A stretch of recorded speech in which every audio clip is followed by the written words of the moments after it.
Now we're welcoming the questions if you have, and I will come and hand you the microphone. They don't have to be about my remarks. They can be about any subject you wish. Try and answer them.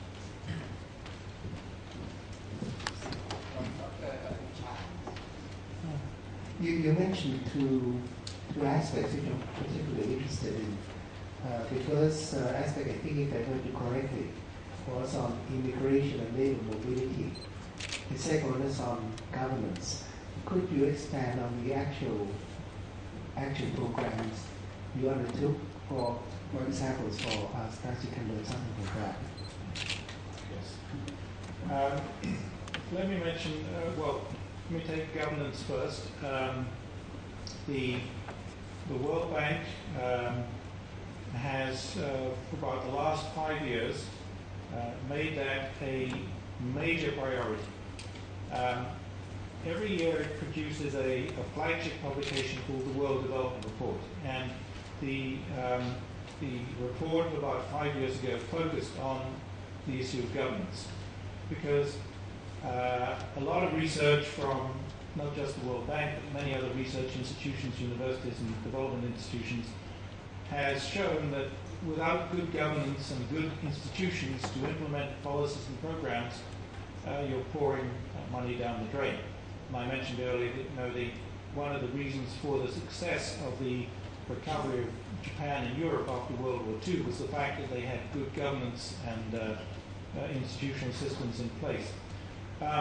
So that, in the World Bank at least, pushed governance and also anti-corruption to the forefront of the World Bank's agenda. And so there's been a huge effort, both in terms of policy analysis and in terms of lending operations to support countries improve governance. One very important aspect of governance is what we call demand-side governance. That is where you get groups within the population making demands on the government to be accountable for what it's achieving. Obviously, in a fully fledged democracy, those mechanisms are there, and there's no question. For example, I've worked many years in the Middle East, and the lack of what I call demand-side governance was a major reason that eventually there was an explosion in the region with the Arab Spring, because you had the demand-side governance exploded out into the open, and you had people marching in the streets and the center and Tahrir Square in Egypt and so on, doing it. So demand-side governance is a key feature. Anti-corruption programs, reducing fraud and corruption is a huge problem. It's common to all countries in the world, from every developed country down to from the largest to the smallest economy, and everywhere it's a tremendous battle. But again, the evidence is clear that where you have reduction in fraud and corruption, you get better development results. And so that's another major link.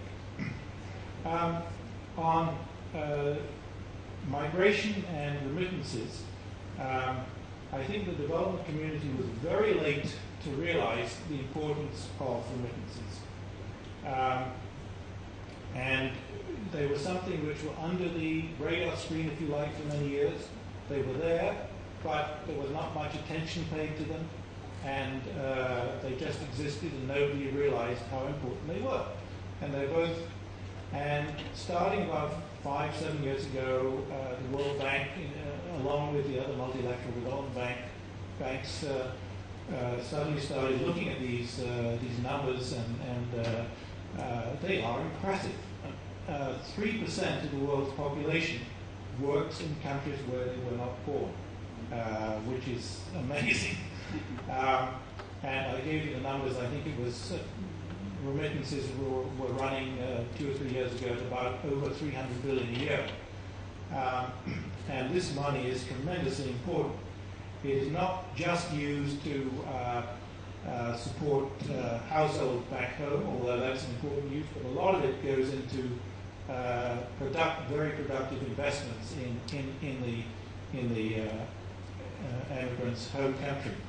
And for example, the so-called Turkish Riviera in the Mediterranean is seen as one of the results from about 30 years of Turkish migration to Germany, starting in the 1960s, where many Turks worked in the construction sector and then in the hospitality sector, tourism and so on, and took back to Turkey many of these skills, which they then applied and helped make Turkey the rapidly modernizing economy it is. So the forecasts are for that to remain tremendously important. One of the things that the World Bank, among others, is doing is trying to provide evidence about the benefits of migration and remittances. Because in Europe today, for example, it's tremendously difficult for Arab nationals to migrate to Europe to work. Equally, it's more difficult for Eastern Europeans who migrated in the hundreds of thousands over the last 10, 20 years ago to do the same because of the economic situation in Europe. There's a backlash against migration in the United States, which is also quite serious. And so a lot of analytical and policy work needs to go on to keep trying to keep the doors open to migrants, because there's no question that they bring a lot of economic benefits both to the receiving country and to the sending country. So I hope that answers some of the questions, but I'm happy to elaborate more if you wish.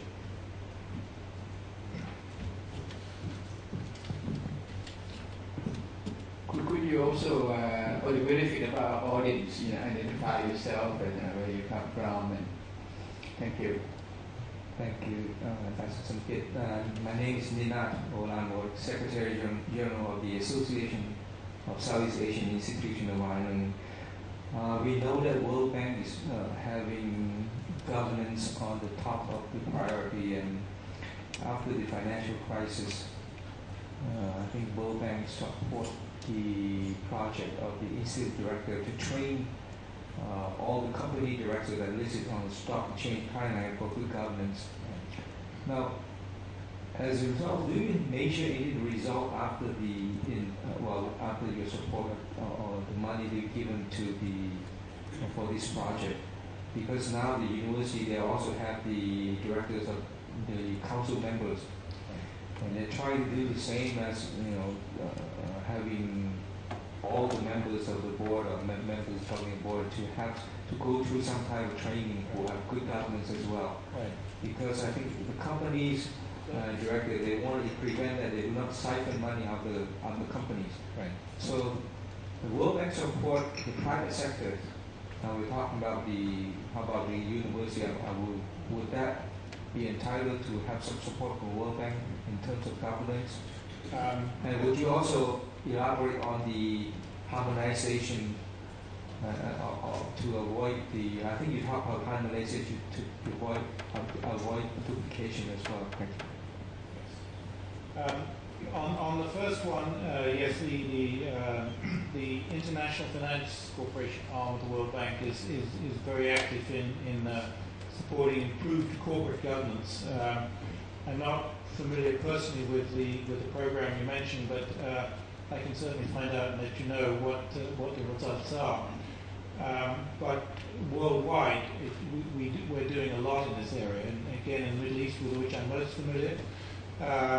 There was a big program in Egypt, for example, with in fact, to establish an institute of directors. They didn't even have that, anything like that 5 years ago. So the World Bank provided financing and technical know-how from other countries too, bringing in a lot of experience from other parts of the world to advise the Egyptians on establishing this kind of institution. Because, as you know, it's something that's tremendously important. And I can, as I say, I'll try and find the specific results of the programs to date and let you know. Because private sector governance reform is tremendously important. It goes hand in hand. You can't reform government, public sector, without also reforming private sector, without reforming civil society and the demand side for governments. They all go hand in hand as an integrated whole, so you have to work on all three parts at once. And fraud, anti-corruption, conflict of interest, and so on are very controversial issues in many countries because values are different and cultural norms are different, and so there has to be a long period of dialogue discussing this.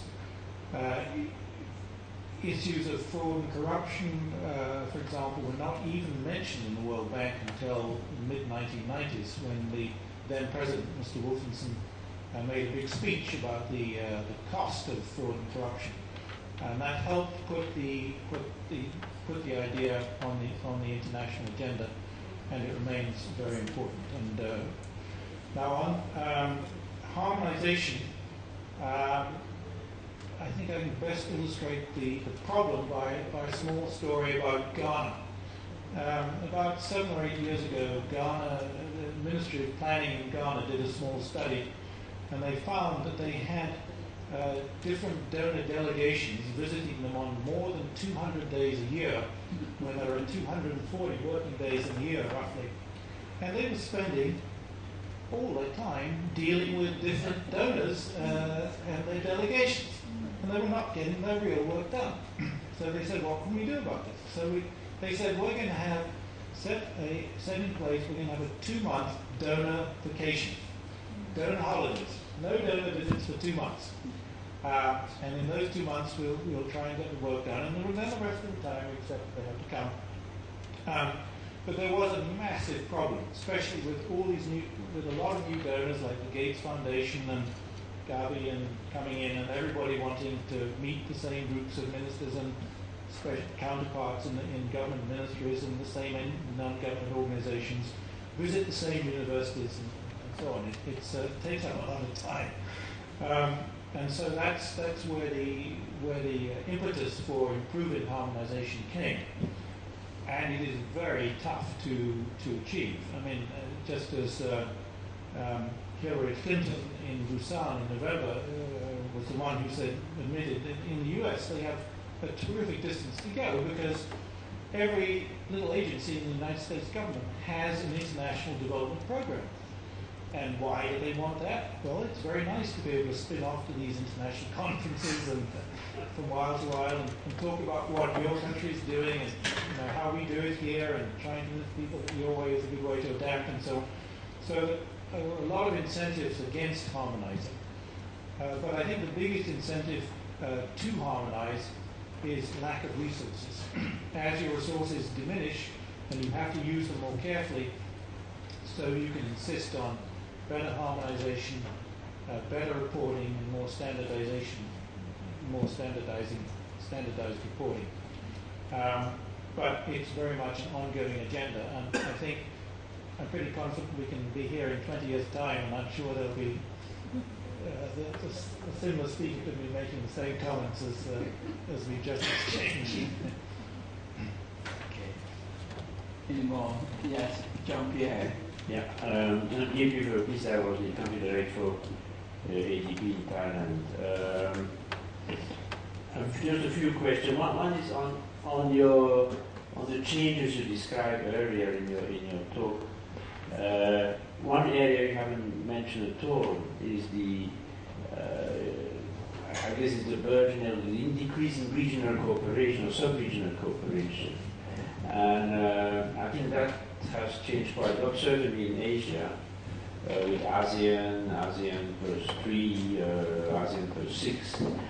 What is this Trans-Pacific thing? There are Latin America, of course, has a much longer experience in regional cooperation, although we sort of worked on and off, but seems to be taking off. I think even in Africa, and I think that's a trend which is very interesting, and also many of the global issues you meant, like climate change, can be addressed in sort of a regional context. And well, I'm working on a study on ASEAN, actually looking forward to 30 years. And that is one of the things we advocate, is that a lot of the issues of climate change should be taken, they should be decided by ASEAN as a group. It's much easier for a group to decide. And also you can address in terms of policy. The EU, of course, has like green growth, green logistics, and so on. They provide financing, so they pool resources. So I think that's quite an important trend. Now, on the, I was director of the strategic planning office of the ADB, and when all this business started about development effectiveness, I'm sure you know all my colleagues, and this was in my division, well, it started in my division, and when Paris declaration, I didn't go myself, but one of my staff. And, well, of course, what you say, if you read the Paris Declaration, it's a very nice declaration. It's full of goodwill, ownership and simplified procedures, and we are going to measure results and so on. Now, the issue, there was a lot of cynicism when it was signed by many people, including I think in the World Bank and in the ADB. And of course, the main thing was when you work in countries, ownership and accountability, and at least for me and many of my colleagues and for many of you, this is really important. We think when you work with the government should really decide where its priorities are. And you can, of course, work together on that, but we should not impose. The problem is it comes from the top. And because the fiscal constraints, and it hasn't gotten better in the last year or so, in advanced countries have become very acute.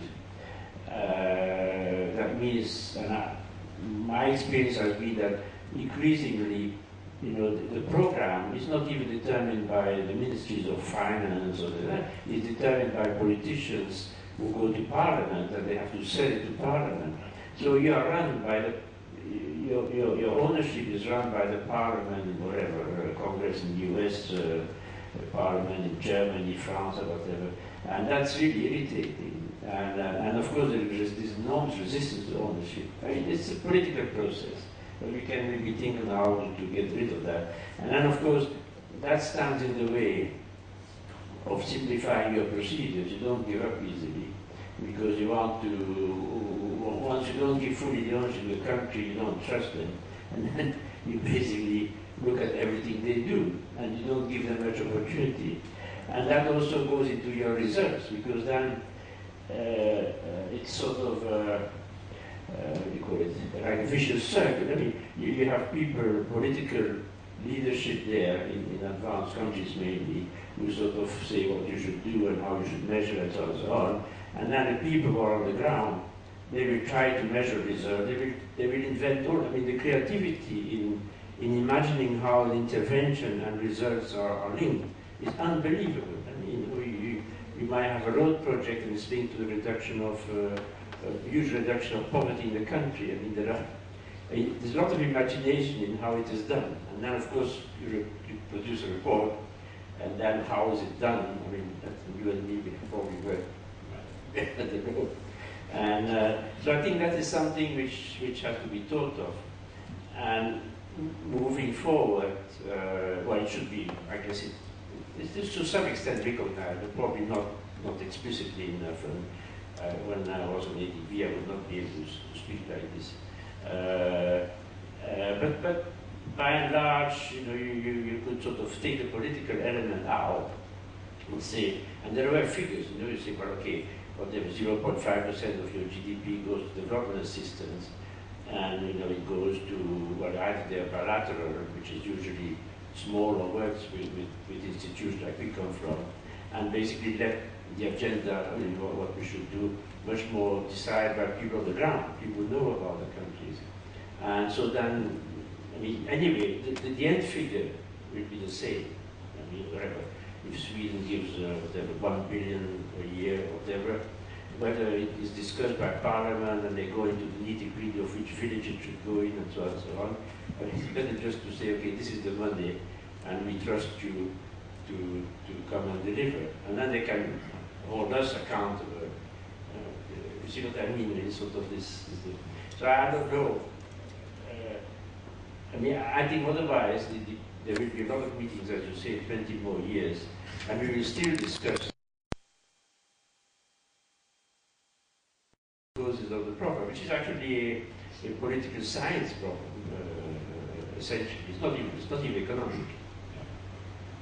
So that's my.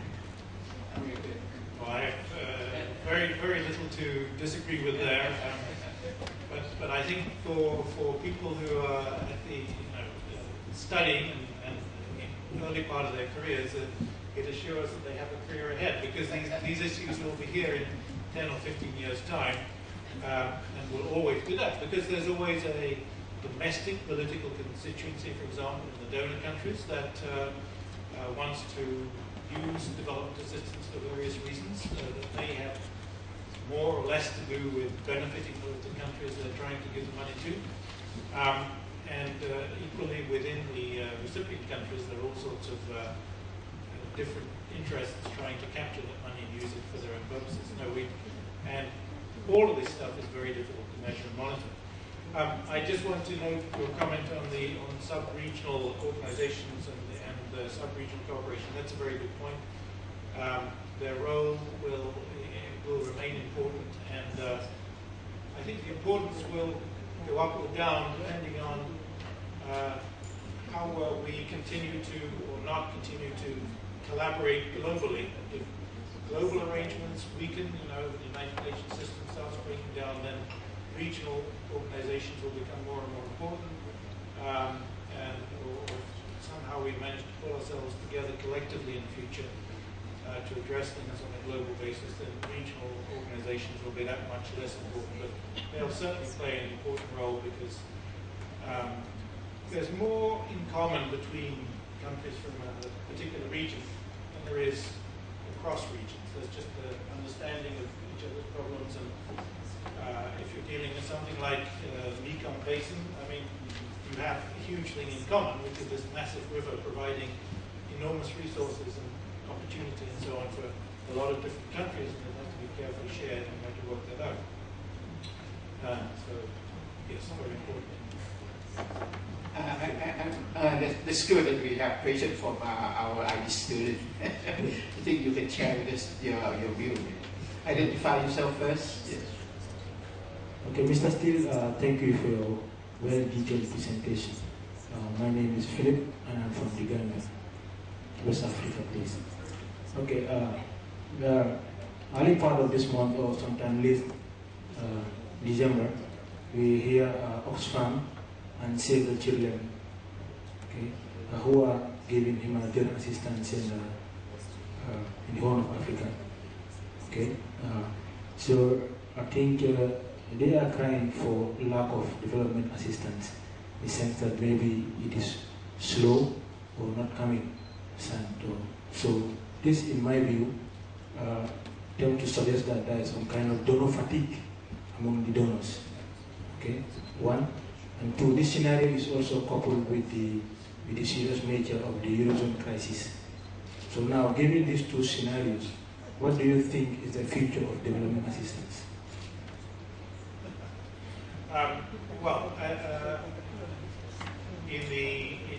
When I was talking, I talked about the problems that there are with the relative failure of donors to deal with what we call fragile countries. That's countries in conflict or susceptible to conflict. In the Horn of Africa is a classic example. Liberia, Sierra Leone. Africa has, unfortunately, a number of examples.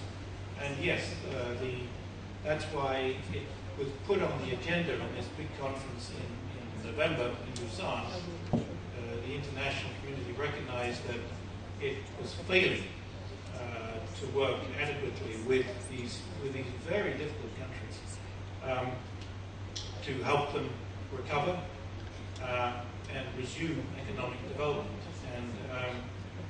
But it can be done. I mean, Liberia is a good case where a country went into complete collapse.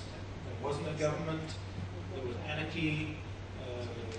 Different parts of the country were in the hands of different armed groups. Yet, through a tremendous effort by the people of Liberia, assisted by donors over a long period of time, 10 years now, Liberia does show signs of reasonable recovery, so it can be done. But yes, there's always a danger of donor fatigue in very difficult situations. It's easy for a donor to go and work in China or Vietnam or Colombia in South America because you're working with an efficient government, you give them funds, you know it's going to be reasonably well used. It's much harder to go and do the difficult work in countries that are in conflict or close to conflict, and it's harder just on a people basis to get people to go and work there, because not so many people want to go into a situation where they may be in great personal danger, and why should they do that? So, and I have some personal experience of working in Algeria in the 1990s during when more than 100,000 people were killed in Algeria. Also working in Iraq after the invasion. So I've seen all of that up close, and it's very, very difficult.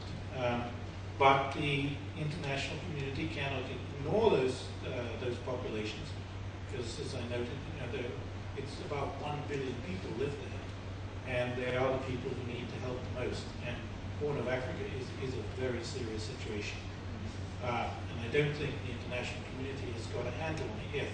And if you have some good solutions or good ideas, you should, I think you have a good opportunity to make your mark and help, because everybody is struggling in those areas. The World Bank, for example, has a whole unit devoted to conflict states, and has moved the headquarters of that department out to Nairobi precisely to be close to the Horn of Africa, because that's such a bad and such a difficult situation to try and help. But whether that's enough, we have no idea. Only time will tell.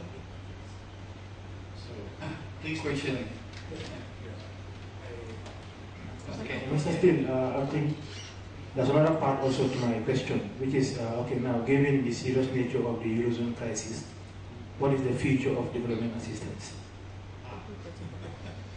Well, I think, in general, development assistance flows increased after the financial crisis from all sources, from multilateral as well as bilateral.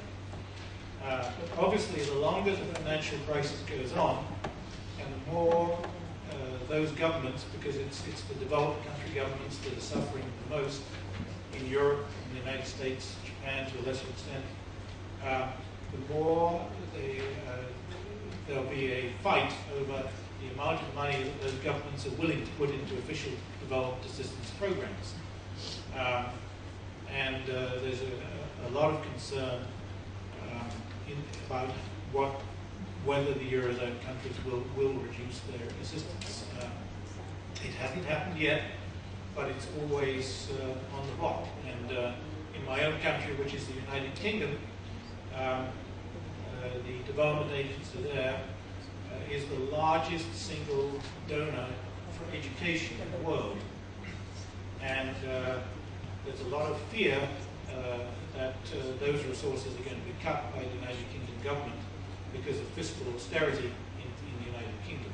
So that's why other sources become important, from whether it's remittances from migrants, whether it's private capital flows, whether it's what I call philanthropic resources from foundations, civil society organizations like Oxfam and so on. Those become more important if the official assistance declines. And my prediction is that official development assistance will continue to decline as a proportion of total flows. It went from 70% in the 1960s to 13% today as a proportion of total assistance. I would guess that it will continue to decline over the years. So, but it'll be hard going. Yes, if the eurozone really falls into serious crisis, governments will be shrinking their assistance budgets. I think Italy has already cut its aid budget.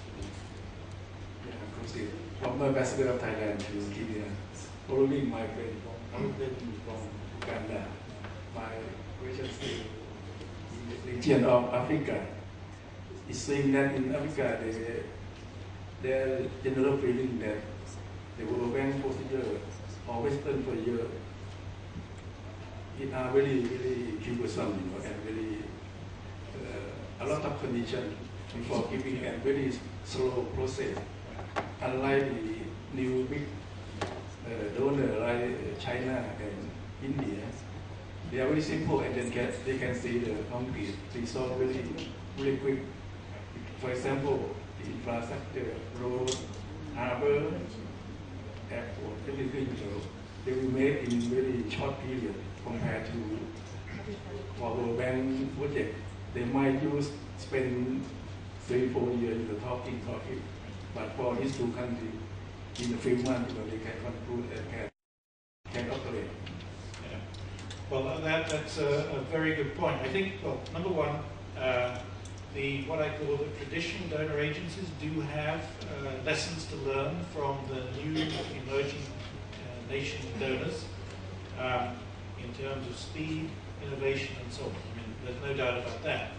But on the other hand, the new donors have things to learn from the traditional donors too, because one of the things that makes infrastructure projects slow is the need to do environmental impact studies, social impact studies. If you're building a dam, are you going to have to move 150,000, 500,000 people? Are you doing damage to cultural property, to ethnic groups, to the environment? Because I have worked on projects, for example, in the Philippines, irrigation dams and so on, this was many years ago in the 1970s, where because of failure to protect the surrounding environment from deforestation, reservoirs that were built to last for 50 years only lasted for 25 years because they silted up because of the cutting of the forest by logging interests that surrounded the basin. And so that was a tremendous economic loss over the longer term. So it was that kind of experience that taught the traditional donor that you have to move with due deliberation and speed. And I read in the local Thailand press today about the debates that are going on about how do you protect against future floods like the one you had last autumn. Do you build a lot of new dams? Do you improve how you manage water? How much water do you store behind those dams? How do you protect the surrounding irrigation basins from deforestation? All those questions are very, there are big struggles going on, big debates in Thailand, I think, about what to do in the next few years to make sure that we don't get a reoccurrence. So there's a big debate. How fast do we go? Do we spend billions of baht are proposed to be spent in the next year and a half? And the question is, how fast do you spend that, and how do you get the best return over the longer run? So the debate right in Thailand today is similar to the debate that goes on between countries and donors. We want to go fast, yes, but you've got to be careful about going fast. You have to move with deliberate speed. So there are several sides to the argument. See that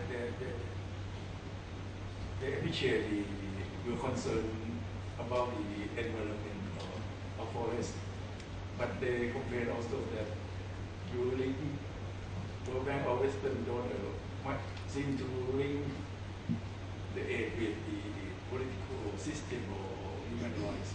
Yeah. We cannot and do not link aid to human rights. That's something for the United Nations. That's not in our charter or what we call articles of agreement in the World Bank. But we do what we call policy lending, which is where we give a large sum of money in return for certain policy changes made by the government. And that is always controversial because there's always disagreement about exactly what is needed. I remember the East Asian financial crisis, the government of Thailand got very angry with the World Bank and the International Monetary Fund, and I'm sure the Asian Development Bank probably too, for the conditions that those institutions were seen to be applying. And some of those conditions turned out to be wrong. I was just talking to a colleague from Malaysia, and Malaysia refused to, it imposed capital controls. It put a tax on, if you wanted to take your money out of Malaysia, it put a big tax on that transaction. And that turned out to be a good policy. It protected Malaysia better than the advice that the IMF and the World Bank were giving, which was, you've got to leave your system as open and liberal as possible. It was probably not the best policy to be pursued. So we do make mistakes. The key thing is, I think, do we learn from our mistakes so that when we go and help another country, we do a better job next time. One very difficult job which many countries face is how to deal with subsidies. For example, Egypt, which I worked on for many years, 8% of their GDP and a much higher proportion of the government's income is spent on subsidies for energy and water. Same with Nigeria. And yet these subsidies are not effective. They don't do the job they were supposed to do. And yet when Nigeria just recently tried to raise the cost of gasoline products, there were massive riots, and within a week the government had to back down. So these are hugely difficult political economy questions. The best advice for doing these is not to try and do everything in one big jump, but to introduce policy reform little bit by little bit by little bit. So that, for example, you reduce subsidies little bit by little bit, so that the public isn't faced with a huge increase in prices. It's a very gradual increase, and then you provide support to the poor population to make sure that they're not penalized. So there are ways to do this. And again, the World Bank, like other institutions, made its fair share of mistakes and advised governments. And we hope we can do a better job in the future. I think we have a lot of questions for you. Very interesting questions. Probably there's no more. But I'd like to offer some any more. Well, if I may. Thank you, Dr. Somgyat, for organizing this and giving us the opportunity to attend it. And thank you, Mrs. Steele, for the presentation. I have a very simple question, but I have a bit of a story added with that. So there's a father and a son. The father tells the son, hey, I got this bride for you. You should marry her. And the son says, no, I want to choose my own bride. So the father says, no, this is the daughter of Bill Gates. So the son is like, okay, so in that case, I will marry her. Yeah? So now the father goes to Bill Gates and he says, I have a daughter-in-law for you. I've chosen a groom for your daughter. And Bill Gates is like, no, I don't think this is a good idea because she's quite young. And then he says, no, this guy is the vice president of the World Bank. And Bill Gates says, okay, in that case, that's fine. Okay? And now the father goes to the World Bank and he says, I have a vice president for you. And the World Bank says, well, we have a lot of applicants and we have a lot of people for the vice presidentship. And then this guy says, the father says, well, this guy is the son-in-law of Bill Gates.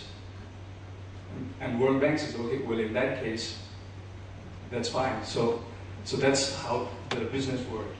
And now coming to this, the vice president now. So this son has become the vice president.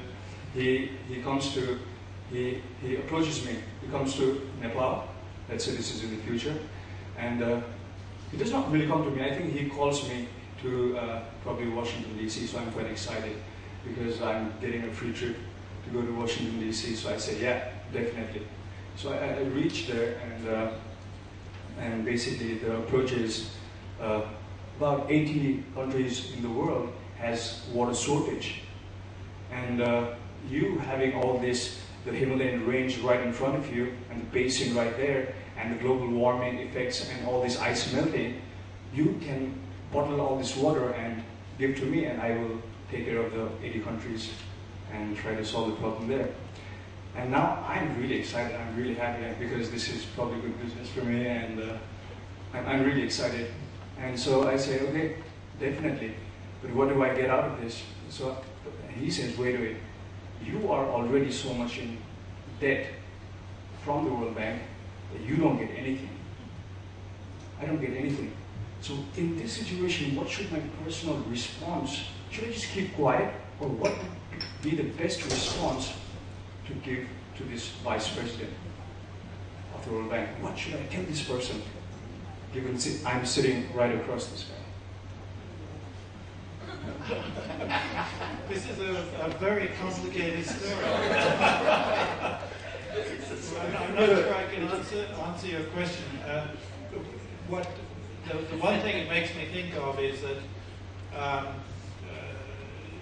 the one thing that is important is in whether you have a public sector civil service or international organizations or private sector, is to have a competitive entry system to get into those organizations, because in the United Kingdom, in Britain, before the big civil service reforms of the mid-19th century, the British civil service was full of people who got their jobs because they knew somebody else.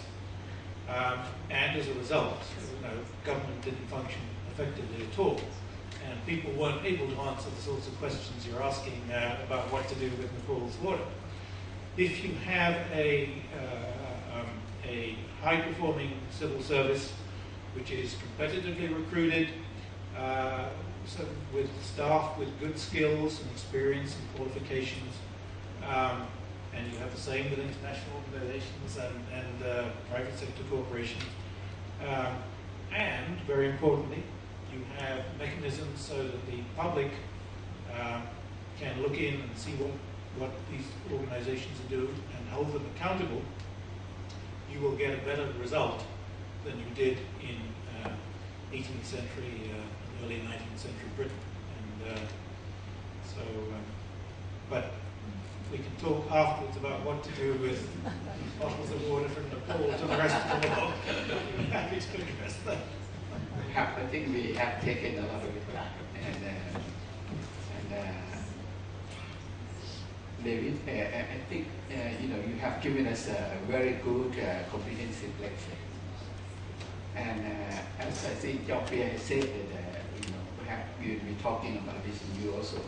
Another 20 years time, we'll be talking about similar issues. But I like to, in a way, to make some comments as a sort of remarks about your address. I think it gives a very good account of the past 30 years of experience in the World Bank and donor. And indeed, it gives the account of the change that you and I have witnessed also in the past 30 years. I have been also working in government and see how development assistance have worked. And actually, I did take a course with Professor Mann on aid, and we were discussing whether trade or aid important. and also absorptive capacity, whether a country can absorb the aid that they have. All these issues remain. And I feel that, in the development aid, it takes two to tango. One, I think the IDA also have played a good part. And now they have been replaced because of the change in the economy. And also, country become richer.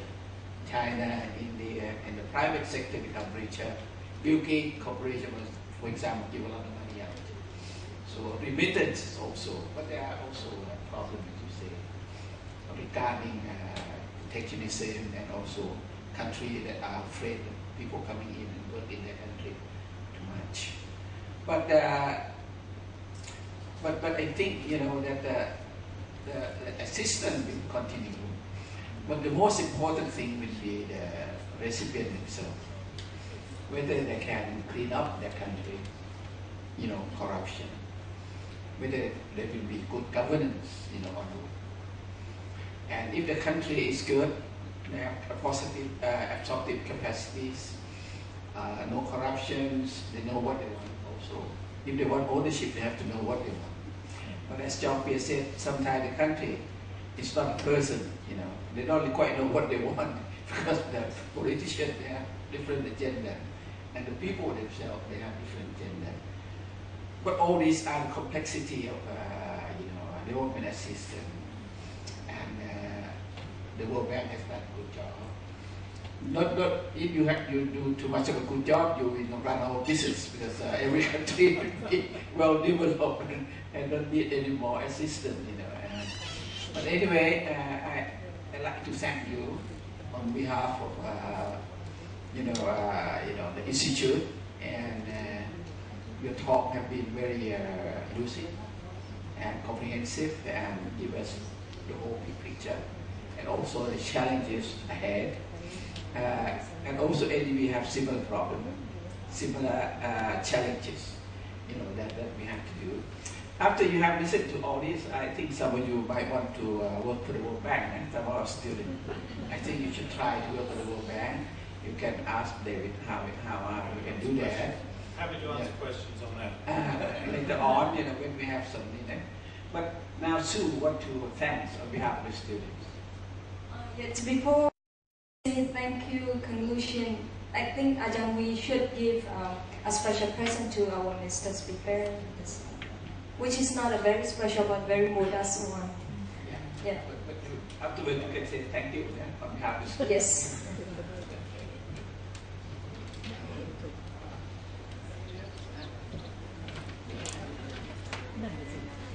So we invite Ajahn Santia to accept the present.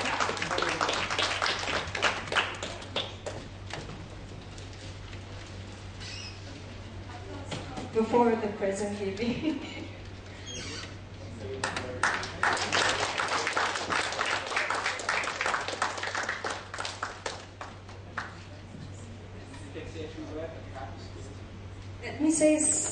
Let me say thank you conclusion on behalf of our IDIS Association.